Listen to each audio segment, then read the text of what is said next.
ब्रेकनंतर 0 आवरमध्ये आपलं पुन्हा एकदा स्वागत. दादा गेल्यामुळे जे अनुत्तरित प्रश्न राहिलेले आहेत त्यापैकी एक प्रश्न म्हणजे दोन्ही राष्ट्रवादीच्या विलीनीकरणाचा. गेल्या 20 दिवसांमध्ये महाराष्ट्रामध्ये सर्वाधिक चर्चा झाली ती दोन्ही राष्ट्रवादींच्या विलीनीकरणाची. आणि याच चर्चांमुळे महाविकास आघाडीत मात्र मोठा संभ्रम निर्माण झालाय. कसा ते आता सांगते. आजपासून सुरू झालेल्या अधिवेशनादरम्यान राज्यसभेच्या महाराष्ट्रातील 7 जागांसाठी निवडणुका होणार आहेत. आणि विधानसभेतील संख्याबळाचा विचार केला तर महायुतीला 7 पैकी 6 जागा निश्चित मिळतील. त्यातल्या 4 भाजपला आणि शिवसेनेला प्रत्येकी 1 जागा मिळेल, 1 जागा राष्ट्रवादीला मिळेल. दुसरीकडे महाविकास आघाडीला 1 जागा मिळू शकते कारण सगळा खेळ आकड्यांचा आहे आणि त्यातही महाविकास आघाडीकडे शरद पवारांच्या नावानं सर्वमान्य पर्याय होता. मात्र दोन्ही राष्ट्रवादी काँग्रेसच्या विलीनीकरणांच्या चर्चांमुळे काँग्रेसने आधी स्पष्ट भूमिका घेतली. जोपर्यंत पवारांच्या पक्षाकडनं विलीनीकरणावरती स्पष्टीकरण येत नाही तोपर्यंत राज्यसभेबाबत चर्चा नाही. इकडे कालपर्यंत ठाकरेंचे खासदार संजय राऊत यांनी शरद पवारांनी राज्यसभेत जावं म्हणून जोरदार बॅटिंग केली होती.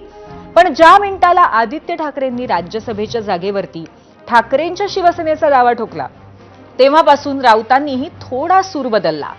आधी बैठक, चर्चा आणि मगच उमेदवार निश्चिती असं महाविकास आघाडीचं आता सूत्र बनलंय. पण कालच्या बैठकीमध्ये झालेली काँग्रेस आणि ठाकरेंच्या सेनेच्या नेत्यांची दमछाक ती आधी बघूया. सर्वांच्या मनामध्ये प्रश्न असेल की आमचा महाविकास आघाडीचा तिसरा मित्रपक्ष कुठे आहे. लवकरच ते या ठिकाणी आपली पत्रकार परिषद संपण्यापूर्वी ते या ठिकाणी दाखल होतील. थोडासा कम्युनिकेशन गॅप झाल्यामुळं त्यांना थोडा पोचण्याकरता वेळ होतोय, परंतु आम्ही सगळे एकत्रच आहोत हे सुरुवातीलाच या ठिकाणी सांगून टाकतो. आता इथे येत असताना सुप्रियाताईंचा देखील फोन आला की आमच्याकडून थोडासा उशीर झालेला आहे, पण तरी देखील आम्ही आमचा माणूस पाठवतोय. या स्वतः आणि परब साहेबांच्या फोनवर फोन सुद्धा आला होता. त्यामुळे तुम्ही जे काय म्हणताय किंवा तुम्हाला जे काय म्हणजे तुमच्या मनामध्ये आहे म्हणा किंवा तुम्हाला जे वाटतं तसं काही नाही. तर काल भास्कर जाधवांनी एकदा नाही, दोनदा नाही तर 3 वेळा स्पष्टीकरण दिलं. आणि आज रोहित पवार असोत किंवा जितेंद्र आव्हाड, शरद पवारांच्या राष्ट्रवादीच्या आमदारांनी आज आम्ही महाविकास आघाडीचाच भाग आहोत, विरोधात राहणार अशी वक्तव्य केली. कालच्या प्रकारावरती कोण आधी स्पष्टीकरण देणार याची जणू या नेत्यांमध्ये स्पर्धाच लागली होती की काय असं वाटावं. पण कितीही सारवासारवीचा प्रयत्न झाला असला तरी महाविकास आघाडीत असलेली संभ्रमावस्था कायम आहे हे मात्र अगदी स्पष्ट दिसतंय. कारण उद्धव ठाकरे आणि काँग्रेस एका वेगळ्याच आघाडीच्या तयारीत असल्याची चर्चा राजकीय वर्तुळात सुरू झाली आहे.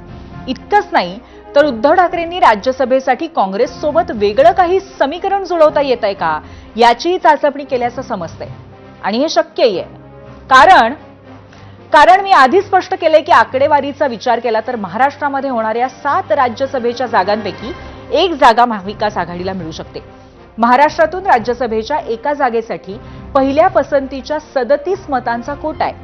म्हणजेच काय तर 37 आमदारांनी पहिल्या पसंतीचं मत दिलं तर 1 जागा पक्की. आता ठाकरेंचे 20 आणि काँग्रेसचे 16 मिळून होणारा आकडा आहे 36. त्यात एखाद्या अपक्ष आमदारांना आपल्या बाजूनं मत दिलं तर ठाकरे काँग्रेसला पवारांशिवाय 1 जागा मिळू शकते. हा झाला पार्ट 1. आणि आता पार्ट 2. काँग्रेस आणि ठाकरे हेच समीकरण कायम राहिलं तर मे महिन्यात होणाऱ्या विधान परिषदेच्या निवडणुकांमध्येही पवारांच्या राष्ट्रवादीशिवाय 1 जागा जिंकणं शक्य होणार आहे. कारण तशी आकडेवारी आहे. महाराष्ट्राच्या परिषदेमध्ये एका आमदारासाठी 29 मतांचा कोटा आहे. ठाकरे आणि काँग्रेस मिळून 1 जागा तर नक्कीच जिंकू शकतात, जिथे आधीच काँग्रेसनंही उद्धव ठाकरेंना साकडं घातलंय. विधान परिषदेच्या निवडणुकीमध्ये उद्धवजींनी पुन्हा सभागृहामध्ये महाविकास आघाडीच्या माध्यमातून जावं आणि राज्यसभा जी आहे या राज्यसभेमध्ये काँग्रेसला त्यांनी संधी द्यावी अशा प्रकारची आमची विनंती ही उभाटाला आणि पवारसाहेबांच्या राष्ट्रवादीला या दोन्ही पक्षांना आहे. अधिवेशन काळामध्ये आमच्या मित्रपक्षांच्या सोबत जरूर चर्चा होईल आणि चर्चेच्या वेळेस या संदर्भामध्ये आम्ही सर्वजण जे आहेत ते अत्यंत सौहार्दपूर्ण वातावरणात चर्चा करून आम्ही निर्णय आणि तोडगा त्याच्यामध्ये काढू. प्रत्येक पक्ष आपली भूमिका मांडतोय आणि त्या भूमिकेतून आम्ही इंडिया अलायन्सच्या आणि महाविकास आघाडी यांचा दोघींचा संगम घालून एका सर्वांना मान्य होईल अशा एका तोडग्यापर्यंत जाऊ. आता जागा एकच आणि त्यावरती 3 दावेदार. आता असा फुलटॉस मिळाल्यावरती